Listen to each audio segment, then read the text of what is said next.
শুভেচ্ছা, শুভ দুপুর প্রিয় দর্শক। আশা করছি যে যেখানে আছেন ভালো আছেন, সুস্থ আছেন, সুন্দর আছেন।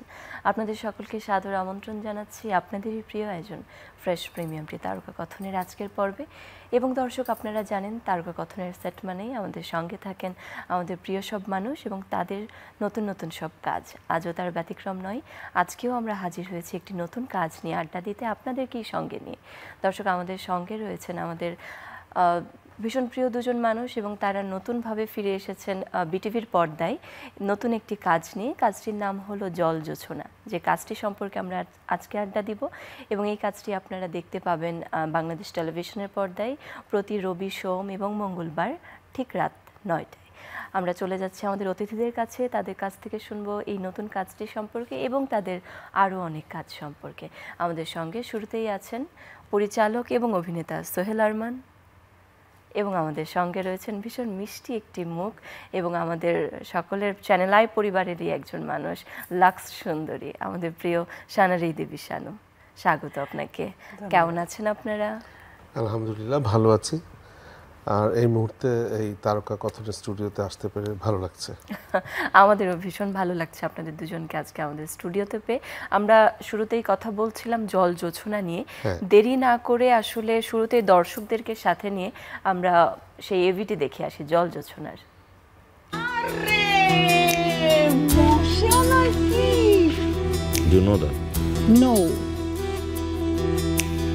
আপনি কার কাছে এসেছেন? আশ্চর্য, লজ্জা কি আছে? তুমি এক ফোঁটাও বদলাওনি।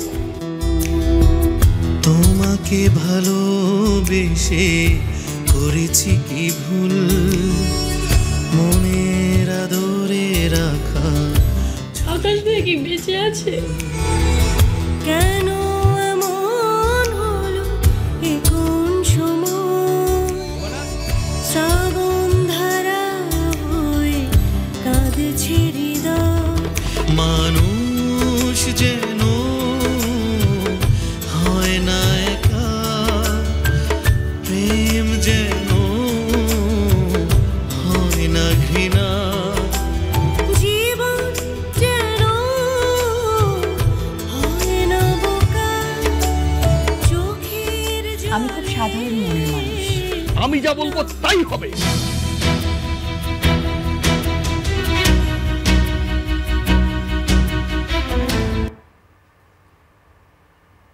বাহ, ভীষণ মিষ্টি একটি গল্প মনে হলো আসলে এভিটি দেখে, এবং একটা দ্বিমাত্রিক প্রেমও আমরা মনে হলো বুঝতে পারছি গল্পটি দেখে। আমরা এই জল জোছনা সম্পর্কে একটু শুনতে চাই। নির্মাণ করছেন যিনি এবং অভিনয় করছেন যিনি, পর্দার সামনে এবং পেছনে, সোহেল আরমান, একটু শুনি। আসলে জল জোছনার গল্পটা একটু, নামটা আসলে একটু কাব্যিক মনে হয়, একটু মিষ্টি মনে হয়। এবং এই জল জোছনার আজ থেকে 4-5 মাস আগে যখন আমি এটা নির্মাণ করার জন্য বাংলাদেশ টেলিভিশন থেকে অনুমতি পেলাম, তখন থেকেই এটার টাইটেল সঙ্গীত। আচ্ছা, জল জোছনার উপর নির্ভর করে এটার একই সাথে লিখেছি। এবং এই সঙ্গীতটা নিয়েও আমার, যেহেতু আমি অনেক গান লিখি, অনেক গান জনপ্রিয় হয়েছে, তো জল জোছনার প্রথমে গানটা ঠিক করলাম যে এই কথাগুলো হবে গানের, এবং সেটাকে সুরও দিলাম আমি। এবং সুর দেওয়ার পরে সেটা পপি, সে একজন খুব ভালো, আমি ব্যক্তিগতই এটা না বলি, তো ওকে দিয়ে গানটা তুলালাম এবং অসম্ভব ভালো গান গাইলো, সেই সাথে রিফাতও গান গাইলো। এই গানের সুরটা আমি শুনতাম আর স্ক্রিপ্ট লিখতাম। বাহ। তো স্ক্রিপ্ট লেখার মধ্যে যে মজাটা আছে, যে যেহেতু বাংলাদেশ টেলিভিশনের একটি ধারাবাহিক নাটক, আমি একটু চিন্তা করলাম যেহেতু এটা টেরেস্টেরিয়াল, এটা স্যাটেলাইট নির্ভর নয়, যেটা গ্রামের সারা বাংলাদেশের মানুষ মানে টিভি অ্যান্টেনার মাধ্যমে সরাসরি দেখতে পাচ্ছে। তো আমি করলাম কি, একটু রুরাল এবং আরবান এই দুটার মাঝখানে একটা স্ক্রিপ্ট লিখলাম, যেটা সব শ্রেণীর মানুষগুলোকে যেন ছুঁয়ে যেতে পারে গল্পগুলো। এবং গল্পটার খুবই সিম্পল, যে আমি আসল রহস্যটাই বলে দিচ্ছি, যে এখানে একটি পরিবার আছে যারা একটা গ্রামের বা মফস্বল টাউনের প্রভাবশালী একটা পরিবার। সেই পরিবারের যে ছোট ছেলে, যে এখানে নায়কের অভিনয় করেছে, এখানে অনেকেই করেছে নায়ক নায়িকার অভিনয়, তাকে কেন্দ্র করে হয়েছে। ছেলেটা যখন একটি প্রেমকে নিয়ে সে যখন আগাতে থাকে, প্রথমে নায়িকার প্রতি তার কোনো রকম ভালোবাসা থাকে না, পরে যখন তার প্রতি ভালোবাসা জন্মে এবং তাকে নিয়ে বিয়ের আগে মেয়েটার বিয়ে ঠিক হয়ে যায়, পালাবার সময় ছেলেটার অ্যাক্সিডেন্ট হয়। আচ্ছা, তো অ্যাক্সিডেন্ট হয়ে যাওয়ার পরে ছেলেটি যখন ওর অনেক দিন হাসপাতালে থাকার পর জ্ঞান ফিরে, ও আর অতীত মনে করতে পারে না। মানে এখানে অতীত এবং বর্তমান এই দুয়ের একটা দুইটা দ্বন্দ্ব আছে এবং এই অতীতের যে ভালোবাসাটা আর বর্তমানে ছেলেটির আরেকটা ভালোবাসা তৈরি হয়। এটা হচ্ছে গল্পের মূল ধারা এবং এই মূল ধারার ভিতরে যারা যারা অভিনয় করছেন তার মধ্যে আমি, শানু, মাহা, তানভীর, রিফাত, বাবা মার চরিত্রে অনেকেই, সব ভালো ভালো অভিনেতা অভিনেত্রীরা এত সুন্দর অভিনয় করেছে আমার গল্পটাকে ফুটিয়ে তোলবার জন্য। ক্যামেরায় শোভন, আরমান, ফুল টিম, মানে আমি রিয়েলি ওদের কাছে কৃতজ্ঞ যে এরা খুব খুব ভালো কাজ করেছে এই গল্পটি। তো এই যে একটা মজার ব্যাপার যে কাছের মানুষকে সে চিনতে পারছে না, বাবা মাকে চিনতে পারছে না, তার বোনকে চিনতে পারছে না, এই যে একটা ছেলের যে হারিয়ে যাওয়ার গল্প, এবং এইটা দেখতে দেখতেই না মানুষ একটা জীবনের কিছু বাস্তব জীবনের ছবি সে খুঁজে পাবে। আমরা একটু শানুদি আপনার কাছে আসছি। আমরা তো ডিরেক্টরাল ভিউ থেকে আসলে জানলাম যে সকলেই আসলে খুব কোঅপারেট করেছে, দারুণ কাজ করেছে গল্পটিকে ফুটিয়ে তোলবার জন্য। আমি একটু শানুদির কাছে জানতে চাইবো, ডিরেক্টর তো এখানে অ্যাক্টিংও করেছে, সহশিল্পীও, তো সেই জায়গাটায় সে কেমন করেছে এবং কাজটি করে জল জোছনা আসলে আমি বলবো যে একটা আমার কাছে শিল্পী হিসেবে একটা অনুভূতির নাম। কারণ হচ্ছে আমি সোহেল ভাইয়ের সাথে আসলে এর আগেও কাজ করেছি, বেশ কয়েকটি কাজই করেছি এবং সোহেল ভাইয়ের 2017 সালের দিকে এনটিভির একটা ধারাবাহিক ছিল, দীর্ঘ ধারাবাহিক জলরং, সেখানেও কাজ করেছিলাম। তো এই একটা দীর্ঘ বিরতি বলবো না, মাঝখানেও কিছু টুকটাক কাজ করেছি একসঙ্গে। একসঙ্গে কাজ করার যে আসলে আমি বলবো যে অভিজ্ঞতা সোহেল ভাইয়ের সাথে, একজন পরিচালকের নির্মাতার সঙ্গে এবং সহশিল্পী হিসেবেও, সেখানে আসলে আমার অভিজ্ঞতাটা খুবই দারুণ। কারণ হচ্ছে আমি সোহেল ভাইকে, সোহেল আরমানকে আসলে খুব একজন জনপ্রিয় অভিনেতা হিসেবে সেই শৈশব থেকে, যেহেতু আমি সেই একটা মুগ্ধতার বিষয় ছিল, সহশিল্পী হিসেবে যখন আমি তাকে পাচ্ছি, তারপরে সেখানে কিন্তু আমি খুবই সহজ এবং একজন বন্ধু সুলভ একজন সহশিল্পী হিসেবে আমি পাচ্ছি। আর নির্মাতা হিসেবে এবং আমি বলবো যে নাট্যকার হিসেবেও জল জোছনার স্ক্রিপ্ট আমার খুবই পছন্দের। শুধু জল জোছনা না, সোহেল ভাইয়ের প্রতিটা লেখার মধ্যে আমরা যারা সবাই অভিনয় করছি, সংলাপগুলো বলতে যেয়ে যেন মনে হয় যেন আসলে আমাদের জীবনের কথাই আমরা বলছি। অনুভূতিগুলো এতটা সহজ সাবলীল, এটা আসলে খুব মানে মন ছুঁয়ে যায়। আর আমি যে চরিত্রটা অভিনয় করছি, সোহেল ভাই যে চরিত্রটা অভিনয় করছে রুদ্র, একজন কবি, মানে পরবর্তীতে উনি কবি হিসেবে আসলে লেখালেখিতে জড়িত হয়ে যান। তো আমি আমার ব্যক্তিগত জীবনেও যেহেতু আমি একজন কবি, কবির জীবন সঙ্গী কবি মাহবুব জামিল পুলকের, তো তখন আমার কাছে মনে হচ্ছে কি যে আমি আসলে আমার যাপিত জীবনের যে অনুভূতিটা সেটার সঙ্গেই আসলে মার্চ করেই চলছি। তো এটা আমার জন্য একটা কাব্যিকতার সঙ্গে পুরো জীবন, আমাদের জীবনের যে প্রতিচ্ছবিটা আসলে সোহেল ভাই খুব সুন্দরভাবে ফুটিয়ে তুলছেন দর্শকদের উদ্দেশ্যে। আমার মনে হয় যে যারা দেখছেন, বা এখন তো অলরেডি অন এয়ার শুরু হয়ে গেছে, অবশ্যই ভালো লাগা তৈরি করবে। একদম, এবং আপনি যেরকম বললেন অভিনয় করে আপনার বিষয়টা আসলে মন ছুঁয়ে গেছে, আমরা প্রত্যাশা করছি যারা দেখবেন, দর্শক যারা রয়েছেন, তাদেরও আসলে এই কাজটি মন ছুঁয়ে যাবে। আমি ফিরে আসছি সোহেল আরমান আপনার কাছে। সেই বিটিভির পর্দায় জন্মভূমি দারুণ জনপ্রিয় একটি কাজ ছিল আপনার, এবং তারপর আমরা দেখেছি গত ঈদে আপনার একটি টেলিছবি জলপরি, এনটিভিতে একটি কাজের কথা শুনলাম, আবার এটা হচ্ছে জল জোছনা, জলের সাথে দারুণ সখ্যতা আপনার দেখতে পাচ্ছি আমরা। আসলে এটার পেছনের কারণ, আসলে আমি তো গান লিখি, আসলে ছোটবেলা থেকে আমি ছড়া লিখতাম, তো আমি তো কখনো ভাবিনি যে একদিন আমি গীতিকবি হব, বা নাট্যকার হব, বা গল্পকার হব, বা চলচ্চিত্র নির্মাতা হব, বা অভিনেতা হব।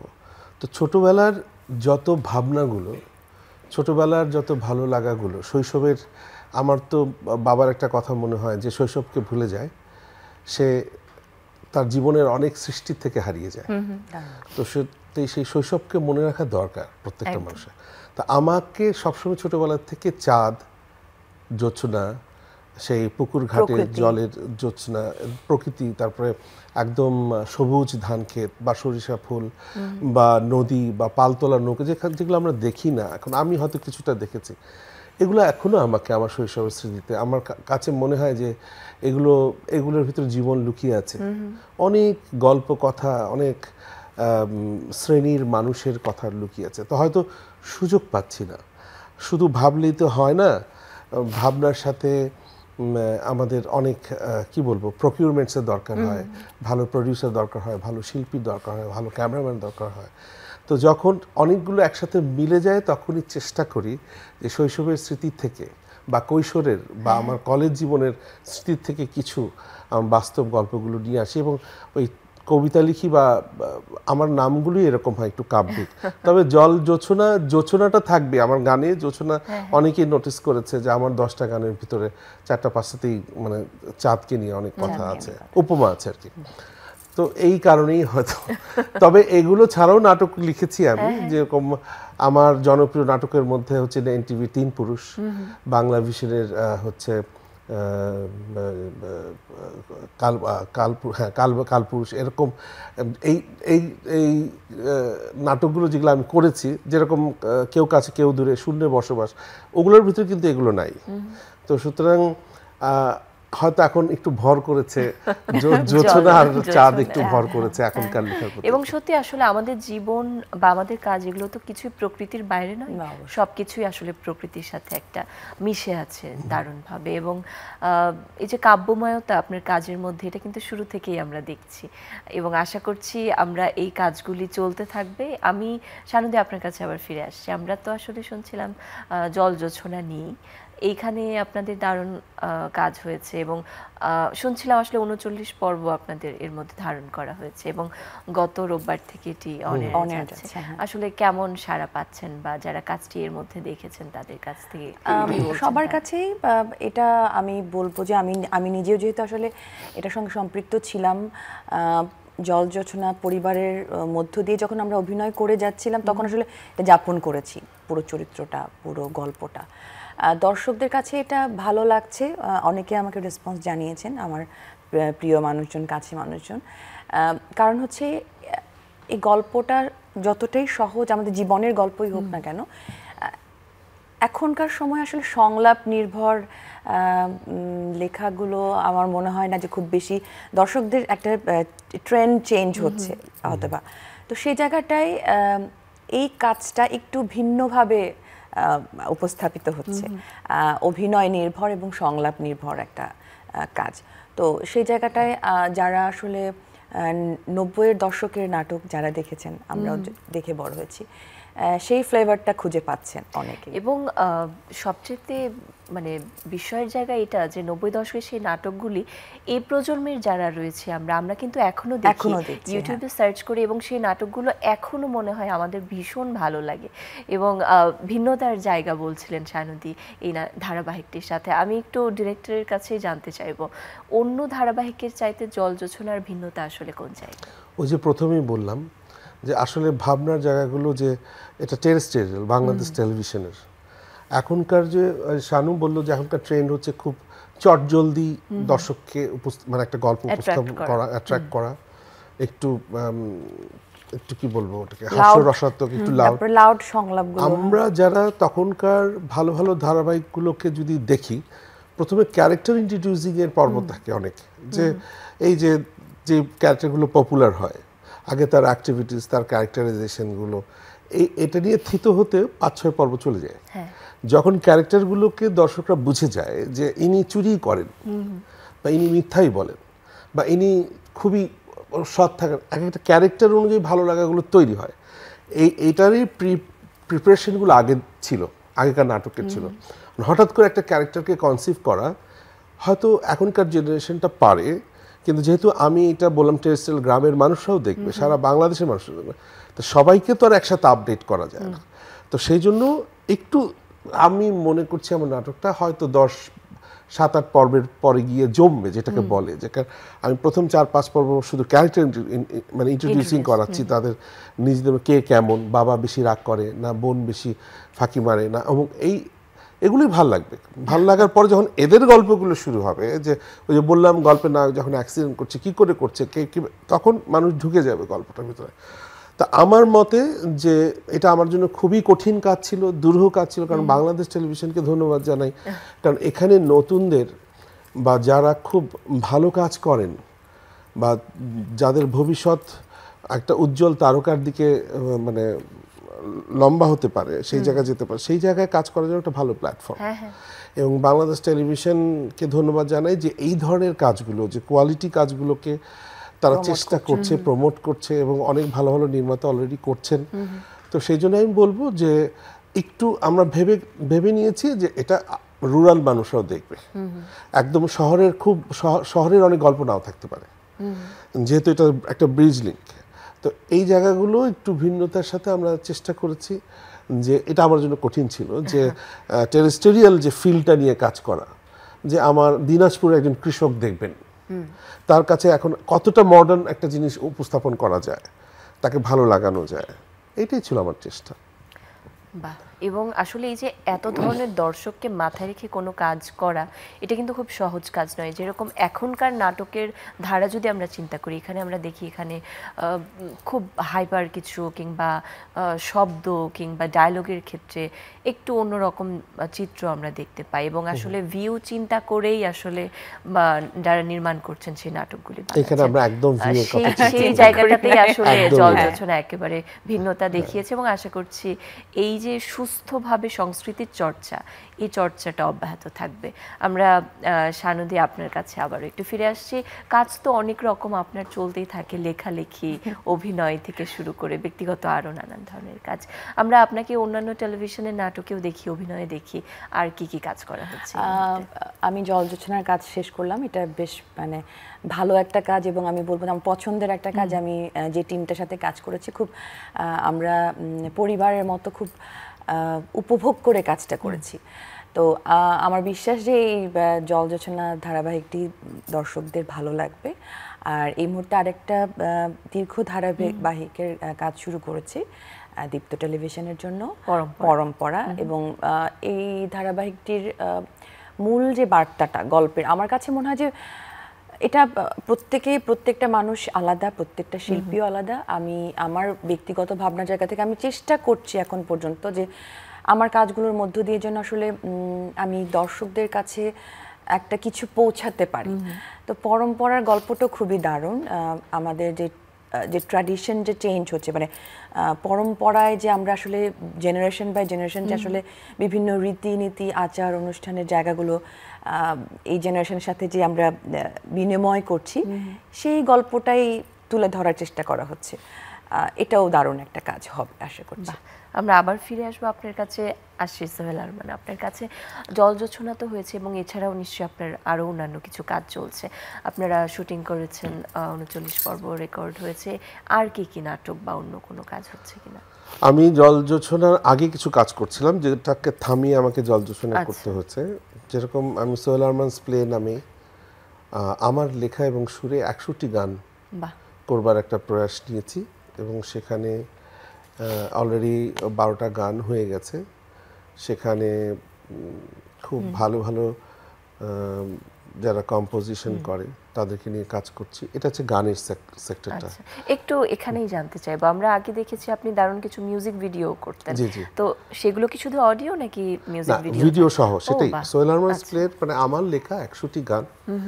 এটা আমার পছন্দের শিল্পীরা গাইবেন, এবং আমার পছন্দের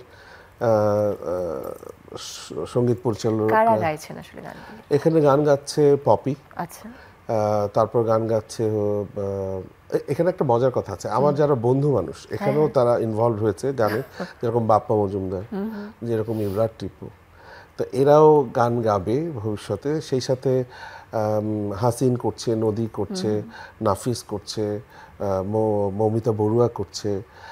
আপাতত এদেরকে নিয়ে আমি এগোচ্ছি। এখানেও একটা জেনারেশন আমরা দেখতে পাচ্ছি, মানে সব ধরনের জেনারেশন। হ্যাঁ, একটা ব্লেন্ড। হ্যাঁ, কারণ আমি ওটাই চাই, যে আমি চাই যে আমার যে কাজের ধারাবাহিকতা সেটাকে নতুন কিছু দিতে। আরেকটা ব্যাপার হচ্ছে গান নিয়ে কাজ করছি, একটা চলচ্চিত্র নিয়ে কাজ করছি, সংবাদ। তো আমার মানে চলচ্চিত্রের বেলায় খুব ব্যাড লাক, আচ্ছা, মানে যখনই শুরু করি তারপর 50% কাজ হওয়ার পরে কোনো না কোনো বাধা চলে আসে। তো আশা করছি সেই বাধা পেরিয়ে আবার সেই চলচ্চিত্রটা আমরা শুরু করব অচিরেই। আর এর মধ্যে তো ঈদের নাটক আছে। ঈদের নাটকের কথা যখন আসলো, আমরা দেখেছি আপনার বাবা প্রখ্যাত নির্মাতা আমজাদ হোসেন, তিনি ঈদের একটি নির্মাণ করতেন জব্বার আলী, এবং এটা দারুণ জনপ্রিয় প্রশংসিত একটি কাজ। তো সেক্ষেত্রে এইটার সিকুয়েল আপনার হাত ধরে আসছে কিনা বা আসবে কিনা ভাবছেন কিনা? আসলে হয় কি, আমি হ্যাঁ, এটা নিয়ে আমাকে অনেক প্রশ্নের উত্তর দিতে হয়। আপাতত একটা প্রশ্নের উত্তর দিয়েছি যে আপনি অভিনয় করেন না কেন, রাস্তাঘাটে সবাই মানে আপনাকে তো শুধু দেখি না, সবাই বলতে দেখি না, আপনি সেই অভিনেতা, কোথায় হারালেন? তো সেটার উত্তর দিলাম এবার। জল জ্যোৎস্নাতে আমি আবার অভিনয় করতে চেয়েছি, জানি না সেই আগের মতো অভিনয় করতে পেরেছি কিনা, নিজের সাথেই নিজের তুলনা দিচ্ছি। আর আরেকটা ব্যাপার হচ্ছে যে বাবার কিছু কাজ যেগুলো অসমাপ্ত বা দর্শকদের চাহিদা আছে, সেগুলো আমরা পারিবারিকভাবে বসে বা আমার বন্ধু চ্যানেল যারা আছে, যেরকম চ্যানেল আই, আরও যারা আছেন, তাদের সাথে আমি বসবো যে বাবার কি কাজগুলো রিভাইভ মানে নতুন করে আনা যায়। এবং এই মানে জেনারেশনের বা এই সাল 2025 সালের বা 2026 তো চলে আসছে, মানে এখনকার দর্শকদের চাহিদা অনুযায়ী জিনিসগুলো। তবে আমরা আশা করতেই পারি জব্বার আলীর সিকুয়েল আমরা দেখতেও পারি, এবং সেটা চ্যানেলের পর্দায় হতেই পারে। আমরা সেই চ্যানেলে তো জব্বার আলী হয়েছে, অনেকগুলোই হয়েছে। এবং আপনাদের দুজনকে ধন্যবাদ। আসলে আড্ডা দিতে দিতে গল্প শুনতে শুনতে সময়টা কিভাবে চলে গেল। জল জ্যোৎস্নার জন্য অনেক শুভকামনা, অনেক ভালোবাসা। আশা করছি দর্শকদের কাজটি ভালো লাগবে এবং আপনাদের নতুন নতুন আরও কাজ আমরা দেখব, উপভোগ করি আপনাদের কাজ, এবং আমরা আশা করি সুস্থ এবং বিশুদ্ধ সংস্কৃতি চর্চা হবে গণমাধ্যমে, এবং সেই প্রত্যাশা নিয়ে দর্শকদের সুস্থতা কামনা করে আজকের আয়োজন থেকে বিদায় নিচ্ছি।